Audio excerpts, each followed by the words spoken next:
dalalka galbeedka ayaa ka walacsan in Ruushku ka geysto wadamadooda weeraro dhinaca internetka ah oo saameyn dhaqaale iyo mid nololeed oo ba'anba ku yeelan doona sida ay baahiyeen warbaahinta galbeedku iyo xogaha ay heleen. Sirdoonka reer galbeedku waxay helayaan xoga ah in Ruushku diyaarinayo weeraro uu ku burburiyo tamarta iyo isgaarsiinta wadamada reer galbeedka. Xilli hore Ingiriiska ayaa bilaabay xaaladda ka hortagga ah ee weeraradan Ruushku maagan yahay in uu fuliyo. Xaaladan sida ay sheegeen ilaa uu xigtay wargeyska Telegraph muxuu samayn karaa Ruushku? Sargaal Ingiriis ah ayaa u sheegay wargeyska Telegraph in uu Ruushku mugdi ka dhigi karo daqiiqada gudahood qaaradda Yurub.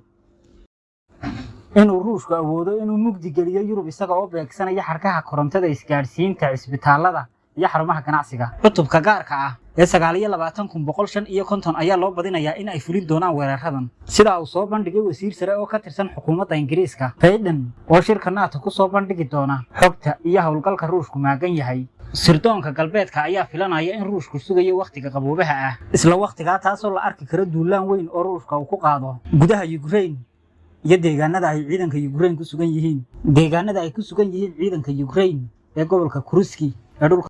Dhinaca kale, dawladda Soomaaliya ayaa sheegtay in dalka dib loogu soo celin doono muwaadiniin Soomaali ah oo shil naxdin la ka badbaaday badweynta India, kuwaas oo waqtigan lagu hayo jasiiradda Madagascar. Masiibadan ayaa dhacday kadib markii laba doonyood oo isku darsiday 66 qof ay 2 Noofembar ka dhaqaaqeen Soomaaliya